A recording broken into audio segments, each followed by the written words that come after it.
Kalau tidak ada pertanyaan, Pak, kalau pertanyaan dong Pak. silakan. Sering ditanya Pak. Baik, salam kenal ahli, tolong duduk yang hormati. Inilah momen saat ahli digital forensik Rismon Hasiholan meminta untuk ditanya lagi oleh jaksa penuntut umum.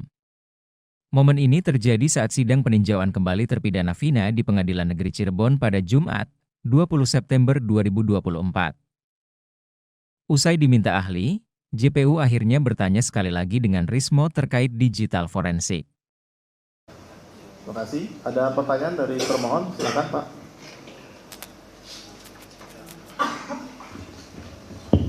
Baik, terima kasih Yang Mulia. Ahli ya, terkait keahlian ahli dalam bidang digital forensik ini, apakah apakah ini untuk semua perangkat elektronik digital forensik ini? Digital forensik Pak? Iya. Kalau saya risetnya malah membuat software untuk digital forensik. Jadi bahkan kalau ini kan cuma operator ya, artinya tinggal menggunakan ekspor selesai. Kalau saya malah lebih detail dari ini, membuat software untuk intelligence data, menyembunyikan data, bahkan lebih rumit dari ini. Jadi ini ya levelnya cuma operator lah sebenarnya. Operator, baik. Ya. Apakah juga termasuk kayak pemeriksaan CCTV bisa dilakukan digital forensik? Disertasi saya adalah keamanan digital video, jadi saya paham benar dengan digital video. Baik. Ya. Terus selanjutnya terkait data-data ya. Apabila data-data itu berupa SMS yang mungkin sudah dihapus atau sudah dihapus lah sama pemiliknya, kemudian dilakukan ekstraksi, apakah data itu bisa dikembalikan atau ada keterangan delete dari hasil ekstraksi? Di metadatanya bisa dong. Tapi tadi tuh kita pilih jenis extraction yang lain, kan banyak menu itu. Jadi tergantung dari Ya, menunya. ini kan logical extraction. Ya, ini yang paling dasar menurut ahli. Paling minim, Paling minim. paling cepat Pak. Tadi kan extractionnya cuma 7 menit 33 detik. Baik. Cukup Yang Mulia. Ya. Ya, baik. Kalau tidak ada pertanyaan, Pak, kalau pertanyaan dong Pak. silakan. Sering ditanya Pak. Baik, salam kenal ahli, tolong duduk yang hormati. Ini tadi karena persetujuannya waktu sudah malam, jadi satu aja Pak. Tapi kalau memang beliau dan diberikan kesempatan, saya mau bertanya. Biar views-nya naik Pak, views YouTube. Saya nggak ada itu Pak, nggak ada. Oh, nggak ada. Ya, harus saya kasih tahu. Nah, jadi saya di sini benar-benar awam Pak tentang digital forensik ya, karena yang selama ini yang baru saya ketahui itu kaitannya dengan kedokteran forensik dan lain-lain. Nah, mungkin bisa dijelaskan di mana sih dimensi teman-teman digital forensik untuk saya yang awam ini? Maksudnya dia memeriksa dalam lingkup yang seperti apa? Tadi Bapak sudah menjelaskan sedikit terkait dengan digital video dan lain-lain. Masuk ruang lingkupnya untuk digital forensik ini dalam pembuktian peradilan ataupun yang lainnya itu seperti apa? Mohon pencerahannya karena saya memang tidak tahu dan saya fakir ilmu. Sebenarnya untuk digital forensik yang dihadirkan di pengadilan sebenarnya sudah sangat lengkap loh Pak. Certified UFACT itu sudah sangat lengkap, buatan Israel dipakai hampir di semua negara. Cuma masalahnya adalah integritas moral gitu.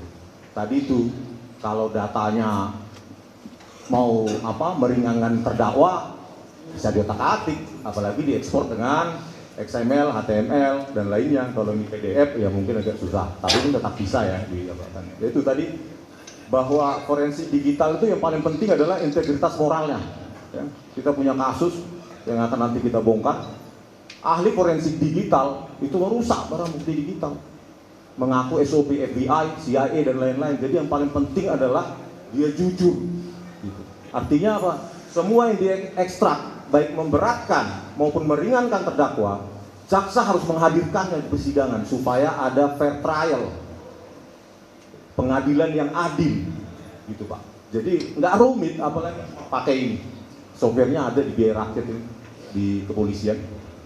Mungkin saya di sini memahami ini salah satu masukan saudara karena dalam digital forensik saudara memiliki alam berpikir sendiri, ya. Dan kami pun di dalam hukum memiliki alam berpikir sendiri. Saya tahu ini merupakan kecemasan saudara karena memang di kami saat ini dan waktu itu pun mungkin terjadi di dalam 184 KUHP di kami itu yang penting itu adalah alat bukti yang tertuang di sana. Nah, dan ini kami akan mengambil sebagai masukan dalam dunia peradilan. Karena pun tadi setelah kami tanyakan kepada ahli, memang di Indonesia jarang menggunakan SCI, terutama juga yang tadi Bapak ini, yang terbaru. Dan saya memang awam di hukum-hukum pun, saya di kampus jujur baru ini saya menemukan digital forensik. Tapi kan dilampirkan dalam berkas, Pak.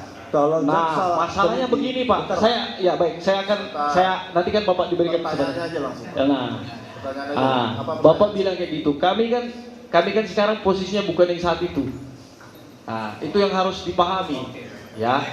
Itu yang harus dipahami. Kalau mungkin kami bertemu saudara sebelum ini terjadi, akan kami lampirkan. Itu disepakati. Itu disepakati. Karena kami akan fair. Kan seperti itu. Itu intinya yang mulia. Cukup. Terima kasih. Cukup. Kawan mulia, Tolong mulia. jangan ditanggapi secara berlebihan, ya. Tolong, saya minta tolong sekali lagi. Jadi persidangan masih berlangsung dan tolong jangan ditanggapi secara berlebihan, ya.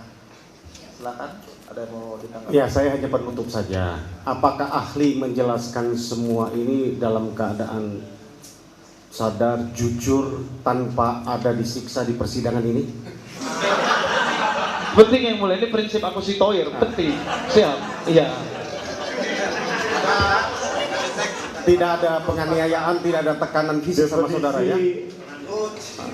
Definisi scientific crime investigation, kita ambil kata scientific, maka itu harus bisa diuji oleh publik. Oke. Harus terbuka dan bisa diuji oleh publik, diseminarkan, dibuat makalah ilmiah. Itu harus bisa diuji dengan publik, bukan tersembunyi.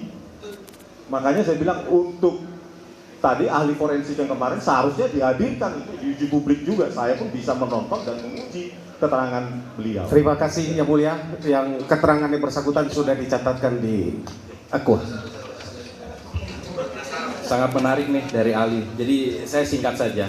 Jadi kalau suatu penyidikan, ya, penuntutan dan kemudian proses persidangan yang tidak didasari oleh saintifik, maka menurut ahli hasilnya akan menjadi miscarriage of justice. Iya Pak. Tidak mendapatkan fair trial. Oke. Karena tadi itu bukti yang sengaja dipilih-pilih. Makanya tadi jawabannya forensik digital itu tidak sulit sebenarnya karena operator ya. Yang sulit adalah menegakkan moralitasnya. Jadi tidak milih-milih gitu bukti yang kuat untuk memberatkan terdakwa cantumkan. Yang meringankan simpan. Moralitasnya yang paling penting, integritasnya yang paling penting. Gitu Pak. Berarti kalau ahli dulu ada, ini para terpidana sudah bebas ya. Selesai ya. Oke. Terima kasih. Siap. Terima kasih Yang Mulia.